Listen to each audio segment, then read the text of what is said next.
If we look into the official history of the island of Crete, one of the Greek islands, there isn't anything particularly remarkable about this history. Of course, they will tell us stories about kings and queens, even when the only tangible proof about them is a man and a woman drawn on a vessel, but we have to believe the full story. And yeah, they will tell us that there is this legend about the Minotaur, the cruel creature who was eating boys and girls. Eventually, he got slayed. But that's just a legend, right? There is nothing like confirming it, they will tell us. And if you don't believe the stories they are telling you, you can even visit the palaces of these kings and queens. And you won't see any sophistication in the building techniques used in those palaces. And then they will help you make your conclusions yourself, because you should be a logical, scientific person, right? And conclude that all those kings and queens, yes, they were just simple folks, as they're telling us in the mainstream history books. So far, so good, if there weren't some essential details. Like, for example, this is the main palace in Crete. It is not even a renovation or a restoration. It is 100% modern built building, following the project of a certain historian who designed it to the best of his fantasy capacity. On rare old photographs, we see that actually at places there were massive stone blocks within the structure of the palace.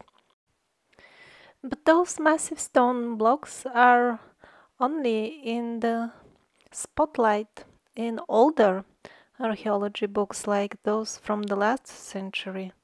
Now we are in a different era in which if certain site or artifact doesn't endorse the idea that our forefathers were stupid monkeys, such a site or artifact always ends up getting lost, having disappeared, having been blown up by chance in a war or some other accident.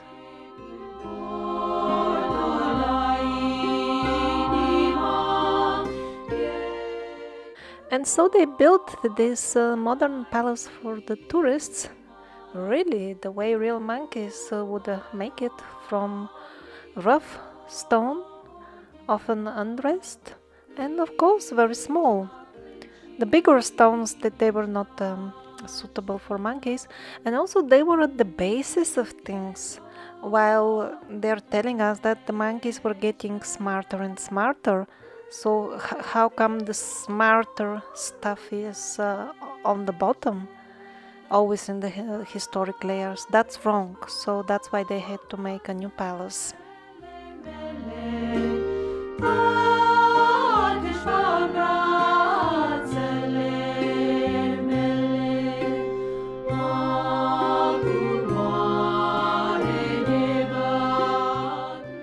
Actually, other ruins on the island, which were fortunately let alone, show that these weren't some people, as they tell us, strangers that knew nothing and came on a boat and lived very limited lives. No, these people were connected with the worldwide culture that was building polygonal style megaliths.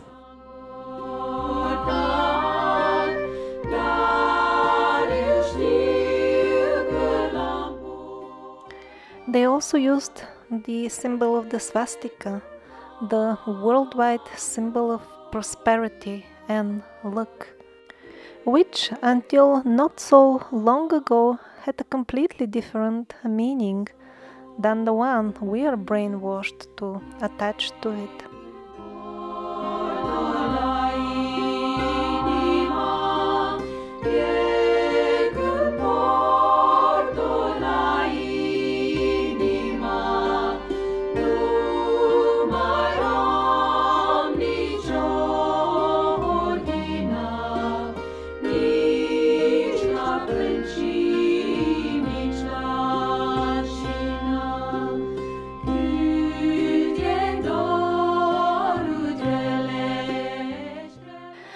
let's see what they are telling us about the most ancient history of Crete.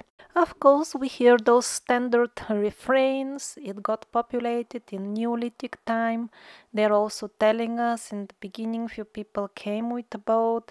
Then for centuries there were a few hundred of them. Here we see 300, 500 of them. They know the exact numbers because they found their huts. They describe their huts 2 by 3 meters or whatever, made of wood. And as one reads all those details, one is almost convinced. You see, they have all the details of their huts even. They found them.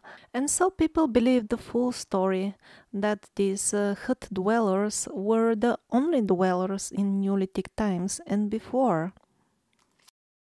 Then what about the hundreds and possibly thousands of rock cut ruins found literally all over the island, not only on its surface, but also below the surface and also below water around the islands. Since that was dug out, according to them, again in Neolithic times, then it must have been that bunch of 200 or 500 people that did all this?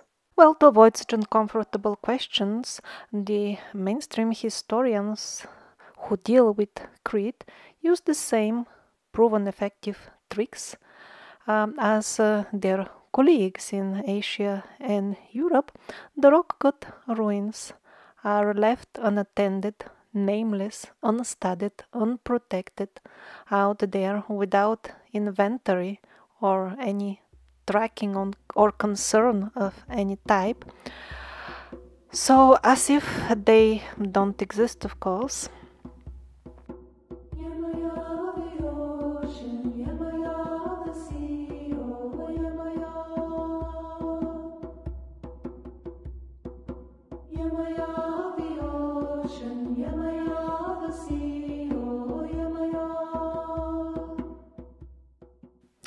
Well, this big complex of rock-cut ruins happens to be on a famous beach, so yeah, ignoring it here it's not an option. Then let's give it suitable name, Roman tombs, and then just in small brackets somewhere reusage of older Neolithic rock-cut ruins, but of course those details almost nobody reads.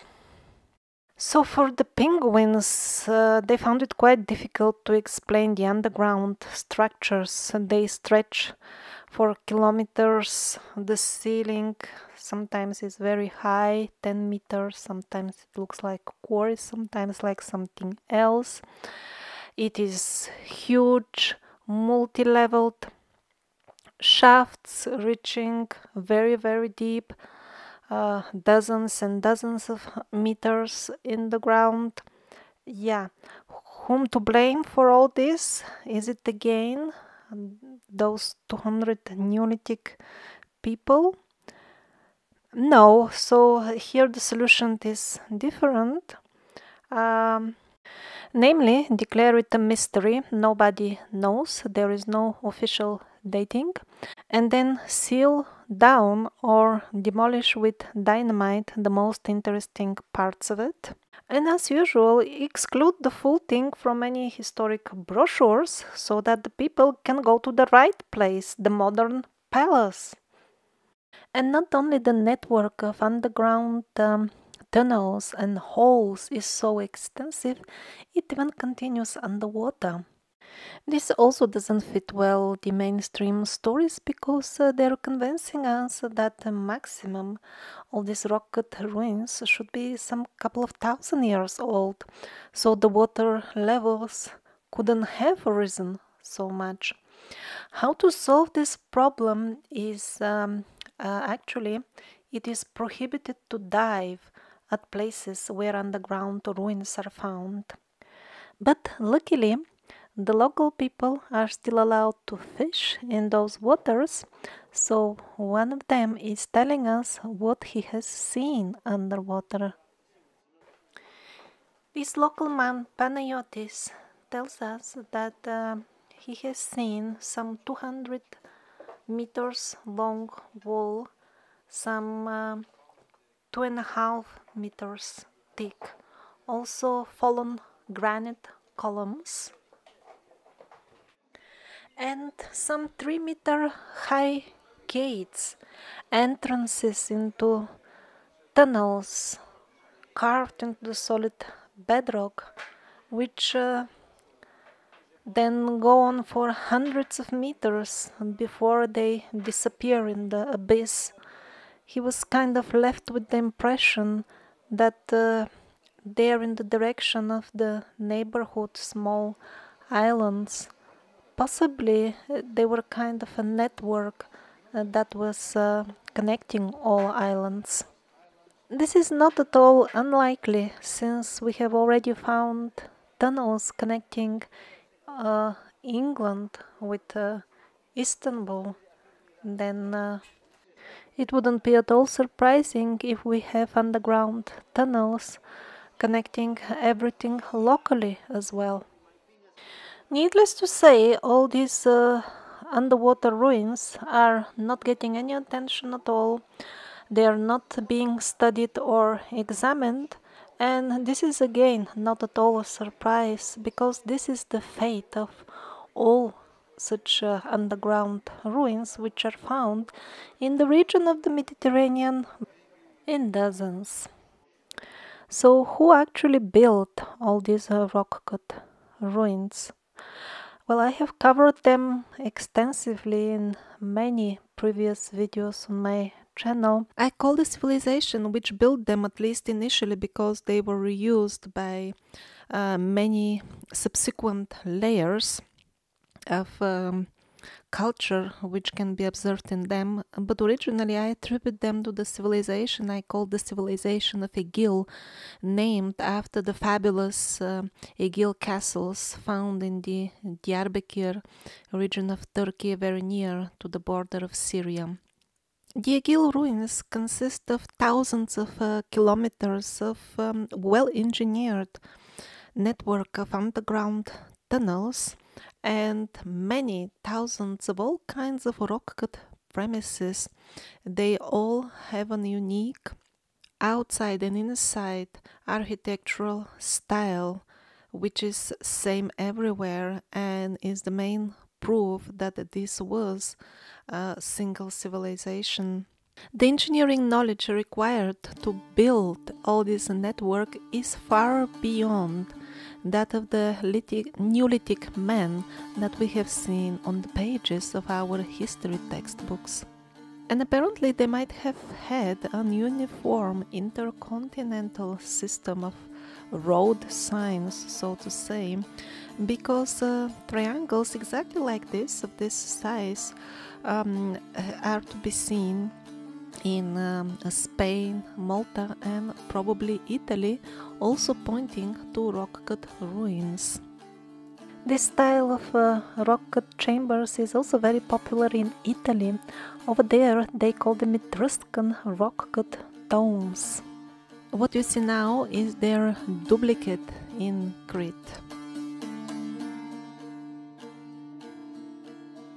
A famous mystery of Crete is the location of the legendary labyrinth of the Minotaur.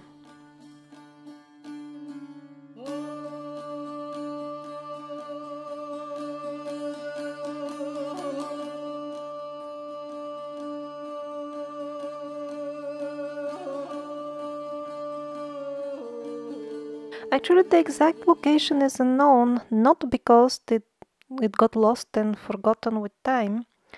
Actually, the labyrinth was accessible all through the ages. People visited it and documented their visits. But the problem is that during the Second World War, Hitler sent special people of his team to do something in the labyrinth.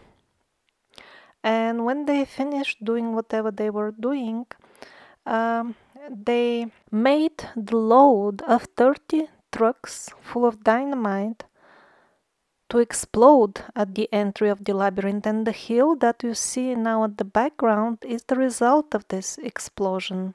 After the war was over, the Greek military forces became custodians of the site and promised that very soon it will be opened again. Of course, they did not keep their word, and now the location of the labyrinth is becoming a mystery.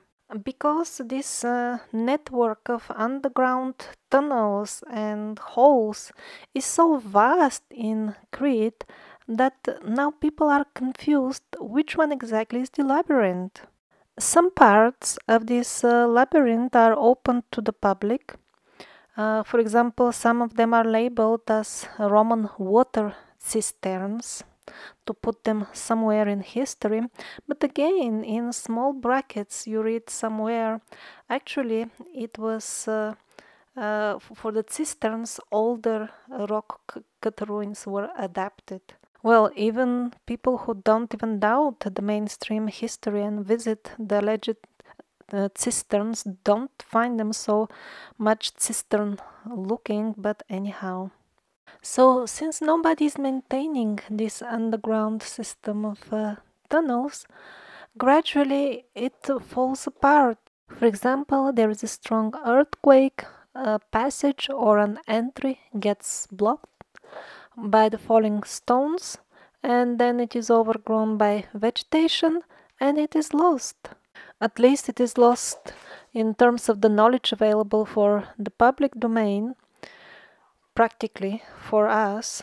So the elder people in the villages, all of them remember that there were parts of this system that they could walk through when they were children, and now they're just completely lost, overgrown. They can't even find them anymore. But let's get back to the times of the Second World War. Officially, we are told that the Germans were building a huge ammunition store right in the Minotaur labyrinth. This is at least the official story. However, Ernst Muldashev, who organized a couple of expeditions in attempts to penetrate in the labyrinth nowadays, he thinks that this is only a masking story. A story given to the gullible simple people to believe in so that they are not aware of the mystic, occult, black magic worship, actual reasons for the Second World War. Actually, the location of the labyrinth was absolutely unstrategic and unsuitable for ammunition storage. Also, the road to it was not properly even asphalted. Actually, specialized secret units were dispatched not only to the labyrinth of the Minotaur, but also places like Tibet in search of Shambhala. So probably it wasn't just an ammunition storage after all. At that time, all the men between the age of 16 and 50 who lived in the vicinity of the area, they were forced by the German military to go and build a railway inside the labyrinth. Not only they were forced to work like slaves, but also they were treated very badly. They were being beaten on a regular basis very often. And as far as the man who carried out this secret mission in the labyrinth of the Minotaur in Crete, after the war is over, he made a brilliant diplomatic career. He became not only the President of Austria, but the General Secretary of the United Nations. So some people figured out the deceit and started raising objections. Wait a minute, weren't we sent to fight in the war to defeat the evil people? How come that the people that we supposedly defeated are now the prime decision takers of institutions which are more powerful than countries even, like the United Nations? But those concerns were, of course, silenced by statements of the chap himself, who of course assured everybody that, you see, I personally don't know of any cases of cruelty or atrocities, so these things, they're not connected to me. And it is probably the footage taken by the first expedition of Ernst Muldeshov in 2008 that is the best footage that we have now from probably the real labyrinth of the Minotaur. For example, this type of passages that you see right now, nothing like this is to be seen on any of the more recent footage of enthusiasts who visit over there. This is what people find at the moment: quarry-style looking underground tunnels. While the bending tunnels photographed by Ernst Muldashev, they are more reminiscent of the system of ancient aqueducts found stretching through the territories of Syria and Jordan.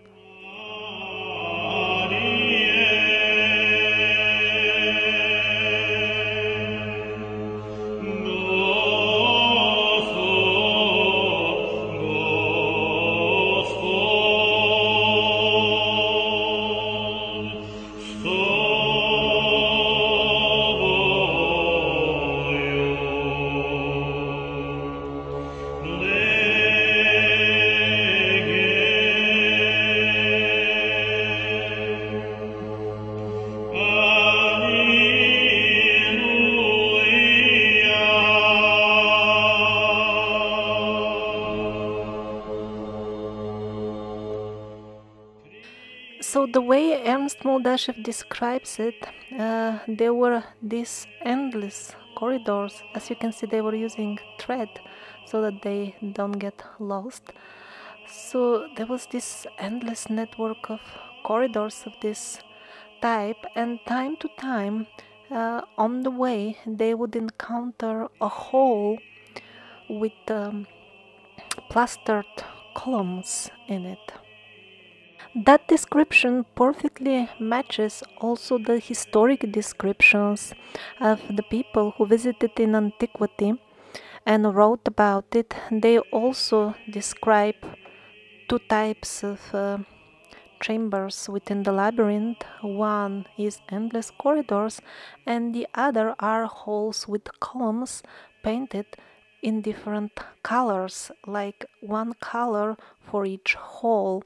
And this is exactly what Muldashev observed. For example, this is the yellow hall. Another one was green with green plastering.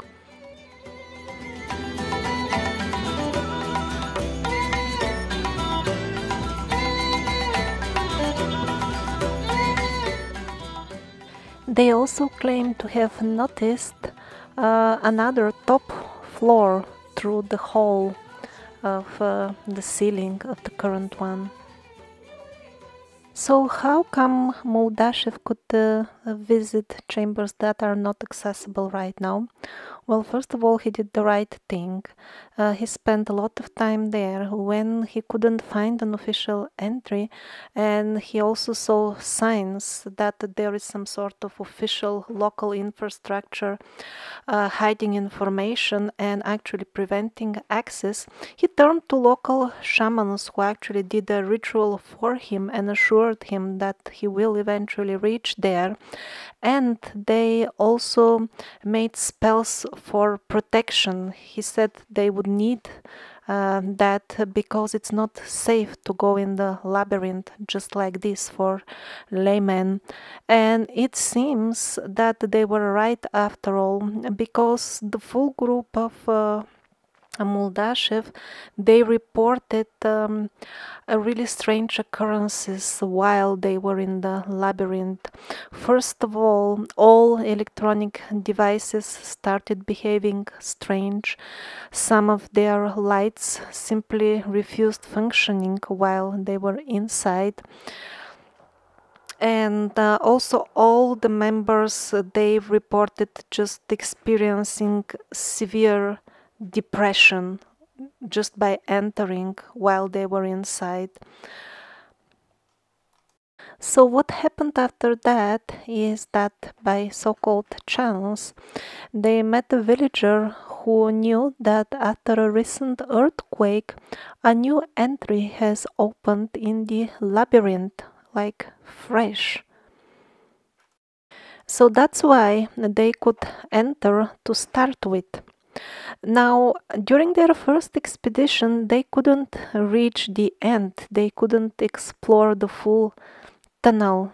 They couldn't reach the center or the end, from where, by the way, a large statue of a Minotaur was taken out. Of course, now nobody knows where is it. Was it a deity? Where has it been taken to? But they couldn't reach the end, first of all, because of the severe feeling of depression, as if tons of heavy air were upon their shoulders every second, pressing them, crushing them alive.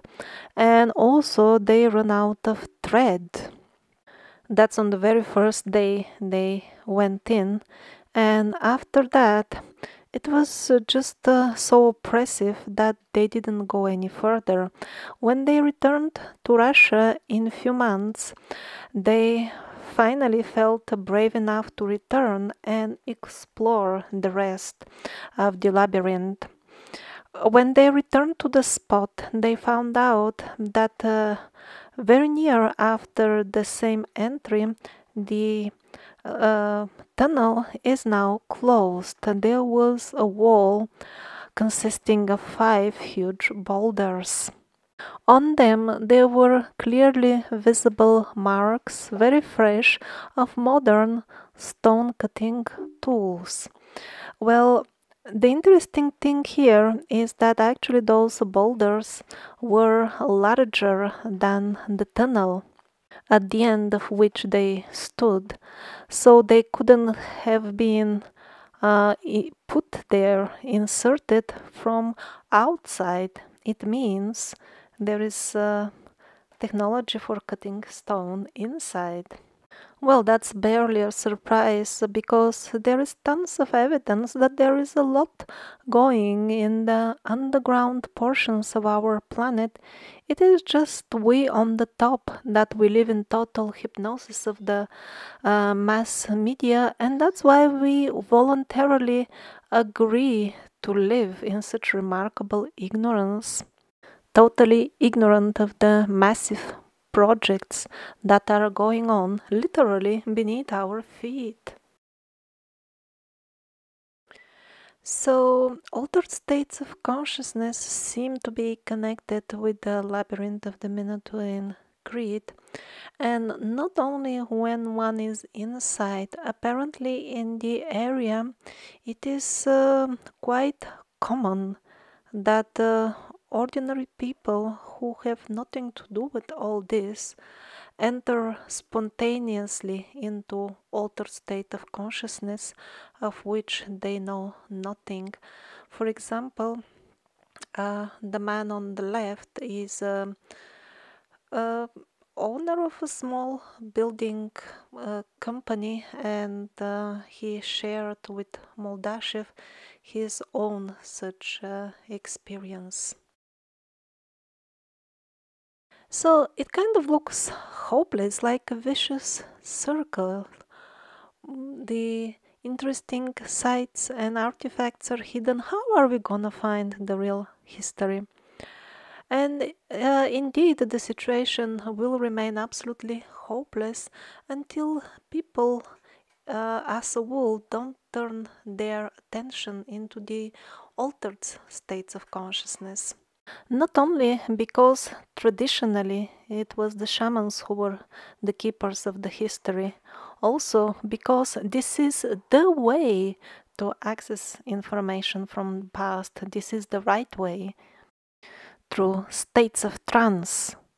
The methods of the so-called science of history that are used nowadays are not devoid of validity, they also have some use. But even if hypothetically we find out all the real events of our history using that approach, still we will understand as much from our history as a goat could understand looking at the screen of your computer and blinking wisely. That's because our forefathers, unlike us, knew how to swim in the warm, friendly waters of other dimensions, how to dive there and get wisdom and information. And with that wisdom and information, they took the decisions in the space to which now we have limited ourselves voluntarily, a tiny little matchbox from the universe which we call reality. And because we think it's the only reality, this is where we stay, we cannot go beyond it. But since our predecessors were much braver than us and they ventured in the circles beyond the matchbox very often, even if we hear about the events in their lives, we may not fully understand them. It won't even make any sense what are they talking about because we are so convinced that there is nothing beyond this matchbox. And how come most people are well aware that their government is just institution of lies? How come they still voluntarily subject themselves to brainwashing by the official establishment? The root cause of this is the lack of even a basic understanding of the nature of the hypnotic states. For example, by definition, when you watch TV or fantastic Hollywood movies, or when you go to concerts of famous pop stars who flash demonic symbols in front of you, you may think that your consciousness is unaffected by all this simply because you do not approve, let's say, for example, of the terrorist attack that you see daily on TV. You don't think they're good, and that's why you think that you're safe by watching the TV programs about them. But in reality, the constant exposure of your attention to such scenes of violence is extremely dangerous, and it plants in your subconscious very dangerous seeds and eventually beliefs that in the beginning you start thinking, oh, this is shocking, but people do that. And then they hire more and more artists to perform such terrorist attacks. Some of them are fully staged, others are committed by people who really believe in what they're doing. That is being staged again because they're brainwashed again by these central institutions to do it. But the most important, all this performance is to get your attention. So in the beginning you start thinking, wow, some people do that, and then you see more and more of this footage, and then it becomes a reality. Oh, it's shocking, but many people do that. And after watching them for years, at the end you start thinking, oh, this is the nature of people to do such things. So during the hypnotic seances of the mass media, the millions are shown different situations, and then they are shown people reacting to them, often with hysteria, unreasonable, violent behavior, unwise actions, and all kinds of this nonsense. So you may not approve of it, but the behavior pattern gets imprinted in your subconscious, and in future when such situation arises, the subconscious will have that reaction on file, and it will tell you to do so, and you will do it, and you will only understand, "Oh, this is my nature. It comes from within. I cannot change it, so it must be natural and normal." No, it wasn't natural and normal for people to behave like crazy, like this with violence, but you allowed it to become your nature by exposing yourself to the hypnotic seances of the concerts, of the TV, and all other outlets of the mass media. And those who wish to venture beyond the small tiny matchbox not only need to sever any connection with the official mass media, this is not enough because the beliefs that it has implanted in the societies general will reach us through the other people that we talk to every day, even if we don't watch TV directly. That's why we also have to unlearn all the nonsense and all the lies that we have been fed since childhood.